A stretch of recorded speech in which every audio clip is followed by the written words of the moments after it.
Okay, so let us see what is mean by polarization. So we know that, right, whenever we do the oblique incidence, we get two types of polarization. So what is mean by polarization? Polarization here refers to the orientation of electric field with respect to the plane of incidence. Okay, so right, with respect to plane of incidence, how is the electric field vector oriented? Is it perpendicular to the plane of incidence, or is it parallel to the plane of incidence? Obviously we got two types of polarization. Okay, so this is my, let us assume that this is my plane of incidence. So this concept we already covered in EM theory, but I'm just repeating it. So let us assume that this is the normal incident plane. So this is the plane of incidence for me, okay, or the boundary that separates the medium 1 and the medium 2. Okay, right? Now what is the polarization in this concept, or how we define polarization? So polarization here refers to the orientation of electric field vector E bar, okay, with respect to the plane of incidence. Okay, right? Whether this electric field E bar is parallel to the plane of incidence or perpendicular to the plane of incidence. Okay, so right, let us say that this is the wave, right? So the wave, direction of the wave, it is incidented with an angle theta I. So this is the wave. Okay, now to the right, because we considered a uniform plane wave, right? If wave direction is this, then there will be two components, right? One is right, which are mutually perpendicular to each other. Okay, so like this.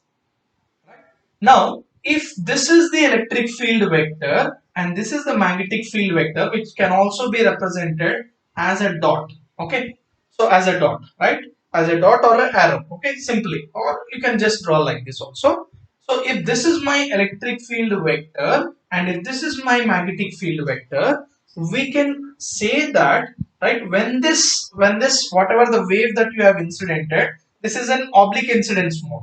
If I make it normal, okay, if I make it normal incidence, then my electric field vector will be parallel to the plane of incidence, isn't it?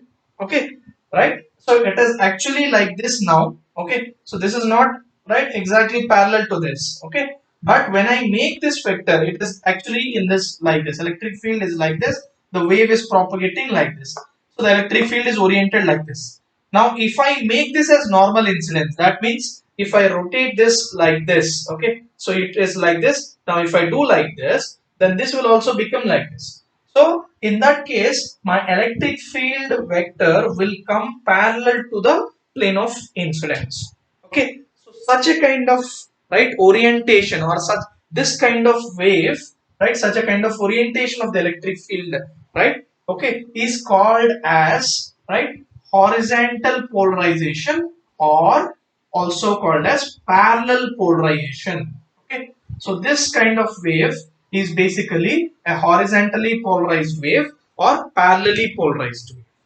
Okay, clear with this concept, right? So whenever, right, okay, if the wave is propagating like this, then the electric field vector, if the electric field vector is parallelly oriented with respect to the plane of incidence, then such a wave is called as horizontally polarized wave or parallelly polarized wave, okay, which is called as a parallel polarization.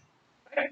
Now, in the other case, right, so if this is my plane of incidence, right, and if this is the normal axis, then the wave is incidented like this, so the wave direction is like this. Okay, now if this is h bar, okay, and if this is e bar, okay, if this is e bar, okay, so here h bar is will become parallel, right, h bar will become parallel to the plane of incidence when I make it normal incidence, isn't it? So in this case, h bar is parallel to the plane of incidence. Okay, so electric field will be perpendicular to the plane of incidence, right? Electric field will be perpendicular to the plane of incidence. So, right, if the wave is oriented in such a way that the electric field is perpendicular to plane of incidence, then such a wave is called as vertical polarized wave, vertically polarized wave, okay, vertically polarized wave, or also called as perpendicular polarized wave. Okay, so is this point clear? right? So whenever I'm incidenting, whenever I use the concept of oblique incidence, right? So we can have two types of waves that are possible, right? The EM wave can be of two types. One is, right, and that classification is basically dependent on the orientation of the electric field. Okay, if the electric field is oriented parallelly to the plane of incidence, then such a wave is called as parallel polarized wave or horizontally polarized wave. Okay. Next, if the electric field E bar is right oriented perpendicular to the plane of incidence, then such a wave is called as right vertically polarized wave or perpendicular polarized wave. Okay. Now, based on this, whether it is a horizontal polarized wave or whether it is a vertical polarized wave, the field components inside the waveguide structure will change. Okay, so right, okay, how, let us see, right? Now let us consider this as we taken, this is the right parallel plane waveguide. It is oriented along z axis. Now let us assume that the wave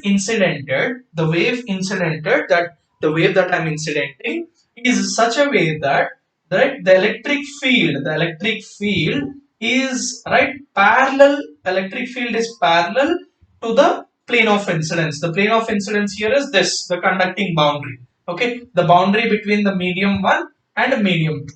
So I'm now incidenting, right? Okay, the wave in such a way that the electric field is parallel to the right plane of incidence or to the conducting boundary. In such cases, right? In such cases, the magnetic field will be perpendicular. Magnetic field will be perpendicular to the plane of incidence or also right the wave propagation, because we assume that the wave is propagating in the longitudinal direction, isn't it? So right in this case, right, always the h bar will always be perpendicular to the direction of wave propagation or to the right walls of the waveguide, isn't it? Ante waveguide. So always, right, always my magnetic field, right? So if this is the conducting boundary, so magnetic field will always be perpendicular, right? It is oriented in the pen's direction. So it is always either entering into or leaving. So it is always going like this. Okay. So like this, the orientation of h bar is like this. So it is all right at any point. Okay, the magnetic field will always be perpendicular to the direction of the waveguide. Okay, to the direction of the walls of the waveguide. That is to the longitudinal direction. That means the h bar will always be transverse in nature to the waveguide structure. Okay, so to the waveguide or to the wave propagation, right, the magnetic field will always be transverse. That means there is no longitudinal component of h bar. What is a longitudinal component? Generally represented by hz. So there is no longitudinal component. That means in all cases, at all places, hz will be equal to 0. Okay, hz is equal to 0, right? So right, if okay, I'm repeating this again. So whenever I incident an electromagnetic wave which is parallelly polarized means right the wave has electric field parallel to the right plane of incidence and a magnetic field always perpendicular to the plane of incidence. Here the plane of incidence is nothing but the conducting boundary, okay, or the walls of the waveguide, the boundaries of the waveguide. So the wave is propagating along that direction, okay, right, along the walls, right, and we are saying that the magnetic field is always perpendicular to the wall, to the direction of the walls or to the plane of incidence. That means right, okay, magnetic field will always be perpendicular to the right direction of the propagation or longitudinal direction. Okay, so longitudinal direction కి ఎప్పుడు perpendicular గానే ఉంటుంది. అంటే ఏంటి, only transverse direction లో మాత్రమే exist అవుతుంది, longitudinal direction లో ఎలాంటి కాంపోనెంట్ ఉండదు. Right, always magnetic field will have only transverse component and longitudinal component of the magnetic field is 0. That is the meaning of it. Right, at all places it is perpendicular means right, so there is no component along z. It is possible only when there is no component along z. So, right, we get a wave wherein there will be no component of magnetic field along, right, Z. Okay, so Hz will be equal to 0. Hz will be equal to 0, right? So because the wave, right, this is a wave where the magnetic field has only transverse nature and no longitudinal components. Okay, right? So this kind of wave, this kind of mode of the EM wave propagation, or this kind of wave is called as transverse magnetic wave, TM wave. Okay, this kind of wave propagation or this mode of propagation inside the waveguide is called as the transverse magnetic mode. So electromagnetic wave is traveling in TM mode, means, right, the magnetic field is always transverse in nature. There is no longitudinal component of the magnetic field inside the waveguide. Okay, so this happens, right? This is the most important point. When we'll get TM mode of propagation means whenever the electromagnetic wave that you are incidenting in the waveguide is, right, is parallelly polarized. Okay, if it is a parallelly polarized wave, then I will get transverse magnetic waves. Okay, inside the transverse magnetic mode inside the waveguide. Okay, clear with this? Yeah. Now, okay, now let us go to the other case. What is the other case? So whenever, right, whenever, okay, I have a wave, right? So again the same planar structure, it is placed along z axis. Okay, it is placed along z axis, right? The remaining two directions are x and y directions.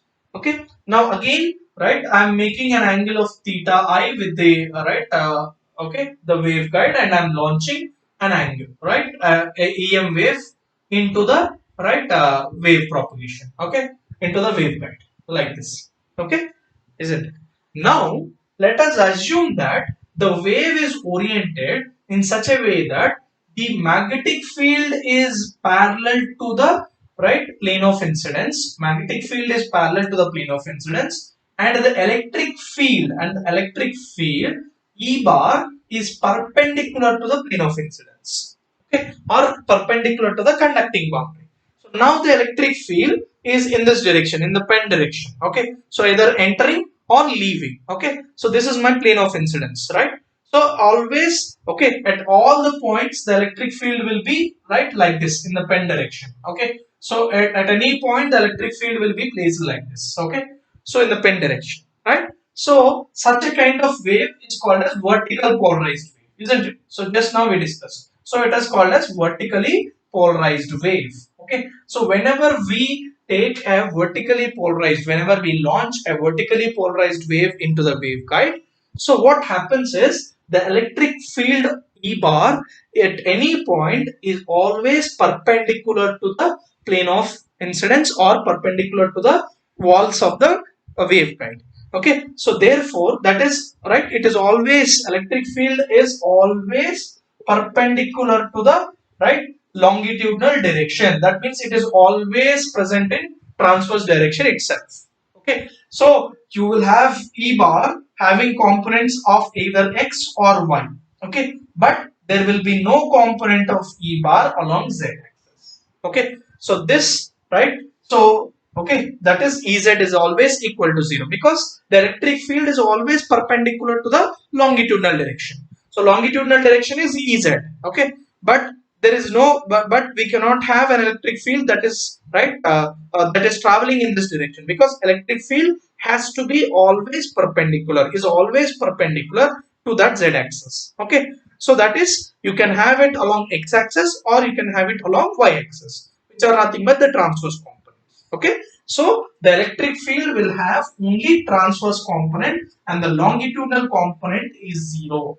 Okay, so this kind of mode, this mode of propagation, or okay, this kind of propagation inside the waveguide is what we call it as, right, this mode of propagation of the EM wave inside the waveguide is called as transverse electric mode. Okay, TE mode. Okay, so transverse electric mode will come into existence whenever the EM wave is vertically polarized. When I launch a EM wave of vertical polarization, then I will get a transverse electric wave inside the, or transverse electric mode inside the waveguide. Okay, so TE mode will come. So this mode is called as TE mode, transverse electric mode. Okay, so simple point, right? So because why you call it as TE mode? Because the electric field has only transverse component, or the electric field is always transverse to the longitudinal direction. There is no component of Z, all right, in the for the electric field. So Ez is always equal to 0. Okay, so right, this is the right second kind of mode that can propagate through the waveguide. So an EM wave, based on its polarization, it can propagate through the waveguide in two modes. Okay, so if the orientation or if the polarization of the EM wave is horizontal polarization, then inside the waveguide I will get transverse magnetic mode of propagation. Okay, next, if the polarization of the electromagnetic wave of the EM wave is vertical polarization, or right, perpendicular polarization, then the wave will propagate through the waveguide in the transverse electric mode. Okay, that means Ez is equal to 0. Okay, so this is right, the thing. Okay, now here we have a special case. Okay, so what is the special case is, so when I have, okay, so let us say when I have a parallel polarization, whenever I am launching a wave of parallel polarization, okay, right, generally we launch it at oblique incidence, isn't it? Now what we do is, let us say that inside the waveguide I am launching the right wave at an angle of theta equal to 90 degrees. So if I launch the electromagnetic wave, right, EM wave, which is parallelly polarized, it has to be parallelly polarized.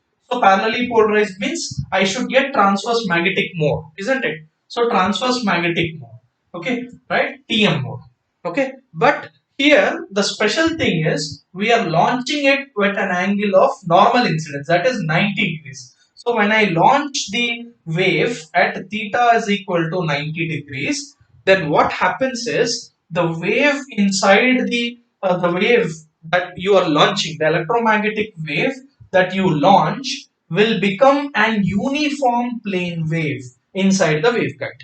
Okay, so any general electromagnetic wave, that means, okay, so this electromagnetic wave can have X, Y, Z, all the three components. Okay, and similarly magnetic field also has X, Y, Z components. So I'm launching a general electromagnetic wave, okay, a general electromagnetic wave with an angle of theta equal to 90 degrees. So if I do that, okay, with a parallel polarization, right, with theta equal to 90 degrees, if I launch the wave into, right, my waveguide, okay, so what happens is the general electromagnetic wave will become a uniform plane wave. That means, right, the wave direction and the magnetic and electric field components will be existing in only one direction, right? They all of them are mutually perpendicular to each other. Okay, so if I consider the wave direction to be Z, then E bar can exist either only along X or only along Y. Similarly, the magnetic field, if E bar is along X, magnetic field will be along Y, and if E bar is along right, Y, then H bar will be along X. So only one of them will exist. Okay, so we will get a uniform plane wave, and also we will get a lossless transmission inside the waveguide, or the waveguide will act as a free space media.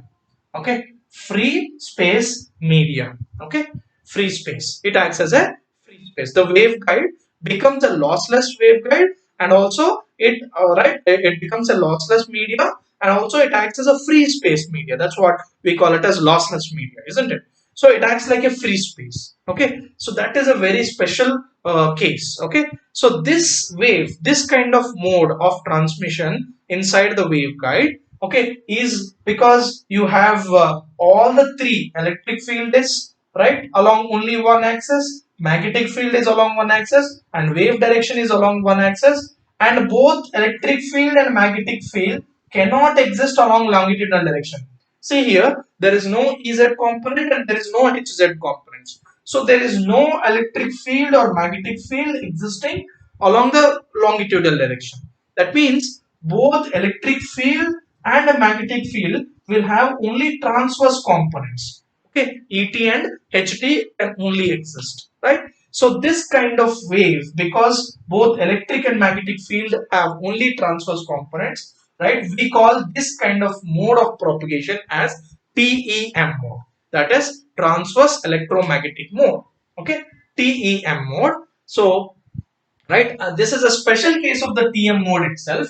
Okay, when I will get, whenever I launch the right electromagnetic wave with an angle of 90 degrees, so I will get a transverse electromagnetic wave, TEM wave, so which is also a uniform, which we also call as a uniform plane wave. So this is a very special case, because in this case, in this kind of right mode, there are no losses. The waveguide, whatever the waveguide structure that we have considered, becomes absolutely lossless, and it acts as a free space. Okay, so there are no boundaries, no losses, right? A perfect dielectric, it acts like a perfect dielectric, and hence the transmission takes place, right, without any losses. Okay, so generally this is happens. This is a very special case, and it is very difficult to achieve, right? Only possible in certain waveguides. Okay, not with all. We will discuss that later in detail. Okay, so this is the third kind of mode that can possible, transverse electromagnetic wave.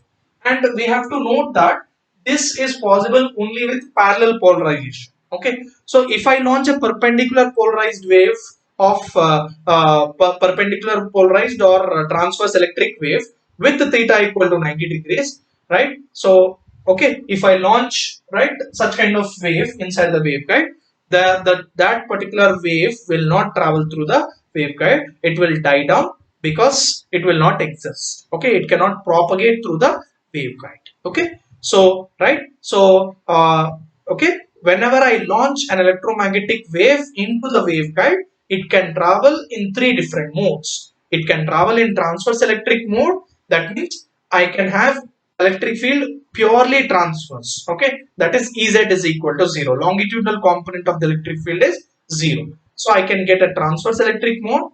Then second, I can get a transverse magnetic mode, where right my magnetic field is transverse to the structure. Okay, transverse to the structure. That means the longitudinal component of the magnetic field is always 0. Okay, then I can have a special case wherein, in case of parallel polarization, if I launch, that is in case of the TM wave, TM mode, if I launch the signal with theta equal to 90 degrees, I will get a special occurrence that both electric field and magnetic field become transverse in nature.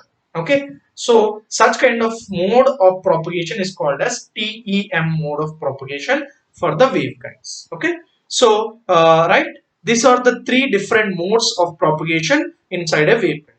So whenever you have an electromagnetic wave in unbounded media, there are no modes, no nothing. All the field components can exist. But whenever you transfer this media, whenever you want launch this media into guided structure, then certain components are becoming zero. Okay, because of the polarization of the wave, right? So this leads to the various kinds of configurations or modes existing in the right waveguide. So in the next lecture, we will be discussing in detail about each mode, right? Their wave equations, components, field equations, okay? And we will be discussing their characteristics, okay? And also we will be doing problems on each of them, right? So we'll continue in the next lecture.